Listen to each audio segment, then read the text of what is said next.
जय भीम, नमो बुद्धाय। आज हम उत्तर प्रदेश में हैं। मेरे साथ भारत के एक बहुत जाने माने बौद्ध भिक्षु है जो आंदोलनकारी है, भंते सुमित्रतन जी। आज महाराष्ट्र से मुझे कई सारे मैसेज आ रहे हैं। हमारे कई सारे बुद्धिजीवी लोग ये बता रहे हैं कि बौद्धों में एक संभ्रम निर्माण किया जा रहा है कि आने वाली जनगणना में हमें रिलीजन में, धर्म के कॉलम में बौद्ध लिखना है। उसके बाद अनुसूचित जाति की जो हमारी जातियां हैं, जैसे महाराष्ट्र का महार, मातंग, चमार, ढोर और भारत के अलग अलग क्षेत्रों में, राज्यों में रहने वाली अनुसूचित जातियों को ये बताया जा रहा है कि बौद्ध लिखने के बाद अपनी जाति जरूर मेंशन करवानी है।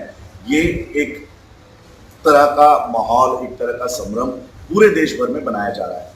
तो मैं बौद्ध भिक्षु भंते सुमित्रतन जी, जो बाबा साहब ने धर्म दिया है सोशल और मॉरल टीचिंग्स के ऊपर, उसके ऊपर काम करते हैं। हम भंते जी से पूछना चाहते हैं कि भंते जी, आप समाज को बताएं कि आने वाली जनगणना में क्या हमको जाति लिखना उचित होगा या बौद्धों को जाति लिखनी चाहिए।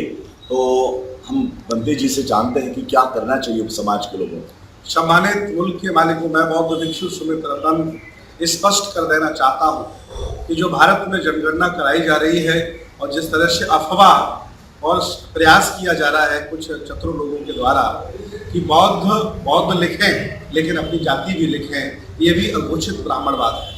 तथागत भगवान बुद्ध के धर्म में कोई जाति नहीं होती है और मैंने कई बौद्ध देशों की यात्रा की है।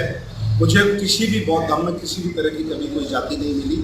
इसलिए मैं चाहता हूँ कि आप सिर्फ और सिर्फ बौद्ध लिखें, जाति लिखने की कोई ज़रूरत नहीं है। अगर ये जाति लिख जाएगी, अगर हम जाति लिखने लगेंगे तो जिस तरह से मुसलमानों में कहा जाता है ये अंसारी मुसलमान है, ये पशमरा मुसलमान है, ये कुरैशी मुसलमान है, ये पठान मुसलमान है, उसी तरह से भारत में भी ये शाक्य बौद्ध है, ये महार बौद्ध है, ये चमार बौद्ध है, ये जाटव बौद्ध है, ये सैनी बौद्ध है, ये यादव बौद्ध है, ये नाई बौद्ध है। ये परंपरा चलेगी और ब्राह्मणों की जो श्रेष्ठता है, जातिवाद, उसकी स्थापना हो जाएगी। भगवान बुद्ध ने जातियों को तोड़ करके समाज बनाया, इंसान बनाया। हम पुरजोर अपील करते हैं आपसे कि सिर्फ और सिर्फ बौद्ध लिखिए। बौद्ध धर्म में कोई जाति नहीं होती है। जाति बौद्ध धर्म में नहीं, ब्राह्मण धर्म में होती है। हिंदू जाति मानते हैं, ऊंच नीच मानते, बौद्ध धर्म में कोई ऐसा नहीं है। इसलिए जाति लिखने की कोई जरूरत नहीं, सिर्फ और सिर्फ बौद्ध लिखिए। और जाति की जहाँ कॉलम हो उसमें भी बौद्ध लिख दीजिए। आप जाति नहीं लिखना, जिक्र नहीं करना। और ये डर आपके अंदर जो फैलाया जा रहा है कि आपका आरक्षण चला जाएगा, आरक्षण चला जाएगा, मैं आपसे पूछना चाह रहा हूँ, ये भाजपा सरकार सुनियोजित तरीके से पूरे देश का निजीकरण कर रही है। जब सरकारी संस्थान ही नहीं बचेंगे तो आरक्षण आपका कहाँ रह जाएगा। और सरकार ये स्पष्ट कह चुकी है कि प्राइवेटेशन में, निजीकरण में जो प्राइवेट संस्थान डेवलप होंगे उनमें आरक्षण नहीं दिया जाएगा। इसलिए मैं अपील कर रहा हूँ कि जनगणना में बौद्ध लिखें और सिर्फ बौद्ध लिखें। बौद्धों में कोई जाति नहीं होती, न श्रीलंका के बौद्धों में कोई जाति है, न थाईलैंड के बौद्धों में कोई जाति है, न जापान के बौद्धों में जाति है। इसलिए मैं चाहता हूँ कि बुद्ध का भारत, बाबा का भारत, जाति विहीन बौद्ध समाज बने जो अपने हक अधिकारों के लड़े। और मैं इस अपील के लिए, इस संघर्ष के लिए महाउपासक राजरत्न अम्बेडकर जी का धन्यवाद देते हैं जो इस मुहिम को चला रहे हैं। और ये हम सबकी जिम्मेदारी है। जितने बाबा साहब मेरे उतने आपके हैं, जितने बुद्ध मेरे उतने आपके हैं।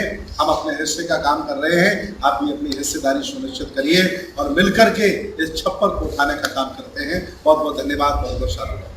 तो हमने सुने भंते सुमित्रतन जी के विचार सुने कि विदेशों में जितने भी बौद्ध राष्ट्र हैं वहाँ पर बौद्धों में कोई जाति नहीं होती।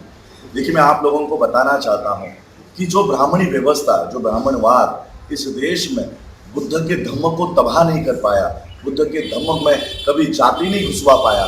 आज हमको इस छोटे मोटे लालच को दिखाकर कि रिजर्वेशन चला जाएगा, हमारे नौकरियां खत्म हो जाएंगी, ये छोटे मोटे लालच दिखाकर जिस व्यवस्था को ब्राह्मणी धर्म बुद्धिज्म में नहीं डाल सकता था, वो हमारे हाथों से डलवाने का काम कर रहा है। वही ब्राह्मण और इस धम्म में कभी जाति नहीं निर्माण कर सकता था, अब हमारे हाथों से अपने आप को बौद्ध महार, बौद्ध चमार, बौद्ध सैनिक और बौद्ध दुसाध, पता नहीं कितनी सारी जातियों को फिर से हम इस बौद्ध धर्म में लाकर इसको नष्ट करने के काम पर लगे हुए हैं।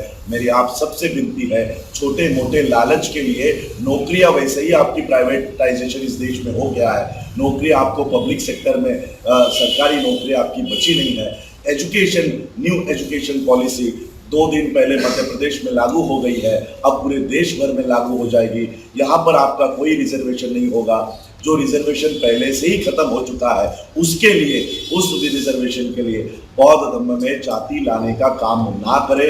बाबा साहब ने बहुत ही मुश्किलों के हालातों में, बहुत ही संघर्षों से इस देश में बौद्ध धर्म को पुनर्जीवित करने का काम किया है। इसे नष्ट करने का काम आप लोग ना करें। इतना ही मैं आज आह्वान करना चाहता हूँ बौद्धों को। मैं ये बात सिर्फ भारत के बौद्धों के लिए कह रहा हूँ, हिंदू धर्म के लोग अपनी अपनी जातियाँ लिखें। जिन लोगों ने बौद्ध धर्म की दीक्षा नहीं ली है वो अपने आप को हिंदू लिखेंगे, और अनुसूचित जाति के जो लोग हिंदू है वो अपनी जाति लिखने ही वाले हैं। मेरी अपील सिर्फ भारत के बौद्धों से है, जो लोग बौद्ध हुए हैं ये उनका कर्तव्य होना चाहिए कि बौद्ध धर्म को बचाना है।